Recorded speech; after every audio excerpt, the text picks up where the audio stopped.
দেশের সার্বিক বন্যা পরিস্থিতির কিছুটা উন্নতি হলেও অনেক স্থানে পানি নামছে ধীর গতিতে।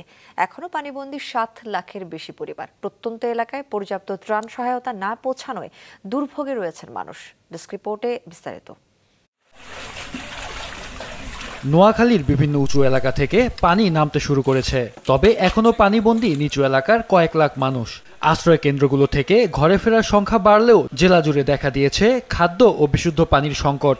ত্রাণবাহী গাড়ি দেখলে দৌড়ে যাচ্ছেন তারা। বড় বড় রাস্তার পানিগুলো নেমে গেছে, কিন্তু যে কাঁচারা রোড আছে এখনো পানিগুলো নামতেছে না। 2 দিন বৃষ্টি না থাকার কারণে অনেক পানি কমে গেছে। যেসব এলাকা নিচেও আছে এগুলাতে এখনো কোমর পর্যন্ত পানি। বন্যার আগে আমরা দেখছি যে রাস্তা সমান, কিন্তু এখন পানি নামা যাওয়ার পর থেকে দেখছি যে রাস্তার অবস্থা বেশি খারাপ। ফেনীতে বন্যা পরিস্থিতি অনেকটা উন্নতির দিকে, তবে প্লাবিত বিভিন্ন এলাকা থেকে পানি নামছে খুবই ধীর গতিতে। এখনো তলিয়ে আছে ফেনী শহরের বিভিন্ন সড়ক। জেলা প্রশাসক জানিয়েছেন প্রায় 10 লাখ মানুষ বন্যায় ক্ষতিগ্রস্ত হয়েছেন। এখন কিছুটা নামছে, নিম্নবিত্ত যে বাড়িগুলো আছে বাড়িঘরে সবার ঘরে এখনো পানি আছে। ঘরে ফার্নিচার সব মানুষের ডুবে গেছে, মানুষের সব নষ্ট হয়ে গেছে। আমার বাঙ্গিচুরি সব মানুষে ফালা চালা দিচ্ছে। কুমিল্লায় পানি কমলেও বাড়ছে মানুষের দুর্ভোগ। অনেক এলাকায় এখনো খাবারের জন্য হাহাকার করছেন বানভাসী লোকজন। শুকনা খাবারের চেয়ে রান্না করা খাবারের চাহিদা বেশি।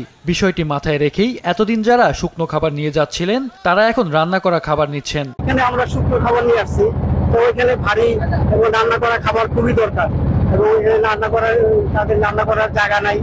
লক্ষ্মীপুরে গতরাত থেকে এখন পর্যন্ত বন্যা পরিস্থিতি অপরিবর্তিত রয়েছে।